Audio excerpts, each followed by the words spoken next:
ჭიათურაში ძირითადი შემოსავალი არის მხოლოდ მაღაროს ხელფასი. 90% არის მაღაროში დასაქმებული, სხვა შემოსავალი ქალაქს არ აქვს. მე ვარ ნინო ბედინაშვილი, მამა ჩემი არის მაღაროელი, დაახლოებით 45 წელია, რაც ჯორჯიან მანგანებს ემსახურება. ამ ხნის განმავლობაში ძალიან ბევრი იშრომა, იბრძოლა ქალაქისთვის, იბრძოლა ქვეყნისთვის, ოჯახისთვის იბრძოლა, მაგრამ მას არ მიუღია არანაირი წოდება, არანაირი ჯილდო თუ ფულადი პრემია, მიიღო მხოლოდ მარგანეცისა და რკინის მტვერისგან მძიმე დაზიანება და ის დღეს ებრძვის მეოთხე სტადიის ფილტვის ავთვისებიან სიმსივნეს. დღეის მდგომარეობით შრომის უუნაროა, ვიდრე ჯორჯიან მანგანეზის შეწყვეტა სამუშაოებს, მანამდე კიდევ იყო შრომობდა, იყო დასაქმებული და მუშაობდა, მაგრამ შეჩერების შემდეგ ფსიქოლოგიურადაც იმოქმედა და ფიზიკურადაც დამძიმდა მისი მდგომარეობა. რამოდენიმეჯერ გახდა საჭირო მისი კლინიკაში გადაყვანა, ბოლოს უკვე შევიყვანეთ კლინიკაში სეფსისის დიაგნოზი დაესვა და იქ აღმოჩნდა, რომ 10 დღის განმავლობაში დაუგროვდა ძალიან დიდი გადასახადი, გამოწერის დღეს გვითხრეს გადასახადი თანხა, რომელიც შეადგენდა 10,000 ლარს. ოჯახს რა თქმა უნდა ეს გადასახადების გადახდა არ შეუძლია. სადაზღვევო კომპანიამ მხოლოდ 1700 ლარით დაგვაფინანსა და ხელზე გადასახადი თანხა შეადგენს 8,100 ლარს. რა თქმა უნდა ოჯახს კომპანიის შეჩერების შემდეგ ეს გადასახადის საშუალება არ აგვაქვს ნამდვილად, ვერ გადავიხვიდით ვერც 1 ლარს. მამას მდგომარეობა გამოწეულია მარგანეცის მტვერისგან და დაბინძურებული ჰაერისგან. ასევე ეს სასუნთ გზებთან არის დაკავშირებული ეს მარგანეცით დამტვერიანება.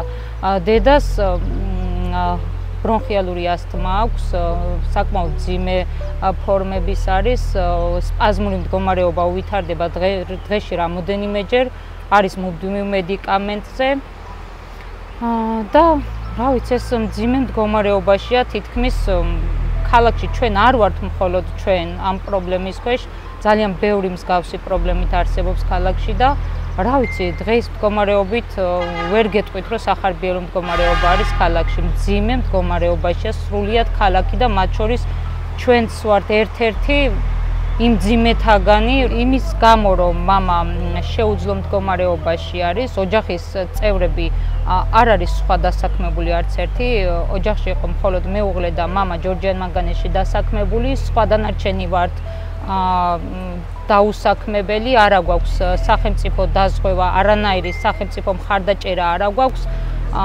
ვართ უმუშევრები და ამ ეტაპზე იმის გამოც, რომ მამას მდგომარეობა არის ძალიან მძიმე, ვერ ვახერხებთ ფიზიკურად სამსახურებიც არ აგვაქვს და ვერ გავდივართ სამუშაოდ. გვიწევს როგორც ფიზიკურად მამას გადაადგილება და მოვლაპატრონობა, ასევე უწევთ ფსიქოლოგიურ დახმარებას. ვართ მუდმივად მამის დახმარების რეჟიმში. ანუ მამა იმ მდგომარეობაშია უკვე რომ გადაადგილება დამოუკიდებლად უჭირავს. ოთახის პირობებში შეუძლია მცირე გადაადგილება, თუმცა ბოლო პერიოდში უკვე მისი დაავადება შეეხო მხედველობას და პროგრესირებადია მისი დაავადება და არ ვიცი ხვალ რა იქნება კიდევ, მაგრამ დღეს მდგომარეობით უკვე მხედველობაზეც შეექმნა პრობლემა. სადაზღვევო კომპანიამ სტაციონარის მკურნალობის თანხა, დიახ, მხოლოდ 1700 ლარი ანაზღაურა და სხვა პასუხი ფაქტიურად არ მიგვიღია, ეს იყო მაქსიმალური თანხა, რომლითაც სტაციონარში წოლას აანაზღაურებდა. სხვა პასუხი სადაზღვევოდან არც მიგვიღია, ჰქონდა სათავო ოფისში, მივიტანეთ საბუთები, წერილობითაც მივიწერეთ, სატელეფონო ზარებს ვახორციელებდით, მაგრამ სხვა პასუხი არ მიგვიღია. ანუ მეტ თანხას ვერ აანაზღაურებდა ამ პროცესში. ძირითადად შეიძლება რომ კომპანია როცა აწარმოებდა სამუშაოებს, მამაჩემი არავის არ თხოვდა თანხას, შეეძლო კიდე თავისი გადასახადები გადაეხადა რაღაცნაირად, ან სესხის გამო, ან ბანკის სესხს არ გვაძლევს, თავად შემოსავალი არ აქვს და წინ არაფერი ჩანს და მაიმედებელი, რომ თუნდაც მუშაობა აღდგება და რაღაცა ან კომპენსაციას თორე შრომას უკვე ვეღარ შეძლებს მამა. და სწორედ ასეთი იყო ჩემი ოჯახიც, ორი დასაქმებულია ჩემ ოჯახში, ორივე ჯორჯიან მანგანეში. შეწყდა სამუშაოები, მეორე დღეს უკვე ვართ ფინანსების გარეშე. სრული უხელფასოების, სრული უფულობაში. თებერვლის 28-ში ხელფასი არ დაირიცხა, 1 მარტს უკვე ხალხი შიოდა, ფაქტიურად ესე იყო. როგორც ვიცით, ჯორჯიან მანგანეცმა შეცვალა სადაზღვევო კომპანია, რომელიც მას ემსახურებოდა. ეს მოხდა 2024 წლის 1 სექტემბერს. სადაზღვევო კომპანიის შეცვლის შემდეგ ხელშეკრულება, ჯანდაცვის მიმართულებით მდგომარეობა, ჯანმრთელობის მდგომარეობის დაფინანსება, რა მიმართულებით შეიცვალა? უკეთესი გახდა თუ უარესი?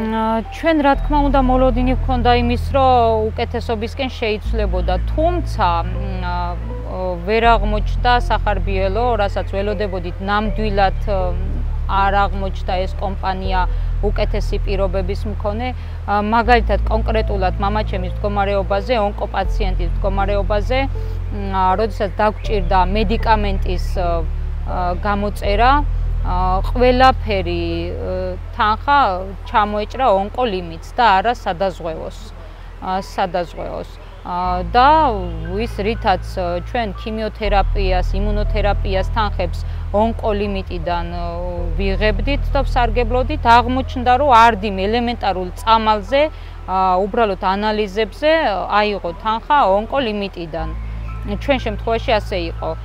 ეს გაუფრთხილებლად და ერთ-ერთ ქიმიოთერაპიაზე მისულებს აღმოჩნდა, რომ ონკოლიმიტზე უკვე თანხები ამოწურული იყო. რა თქმა უნდა, უკმაყოფილო ვარ ამ სადაზღვევო კომპანიით. აი მე სახის კომუნიკაცია თუ ქონიათ? ჯორჯიან მანგანეზისთვის უკვე მოთხოვნა ვფიქრობ ზედმეტი იყო, შეაჩერა ყველანაირი ხელშეკრულება SMS-ებით დაგზავნის შემდეგ ფაქტიურად დათხოვნილები ვართ სამსახურებიდან და მათთვის ამ ანაზღაურებაზე და დაზღვევაზე აღარ მიმიკითხავს. ალბათ არც ველოდები არაფერს, რომ რამე დახმარებას მივიღებდი.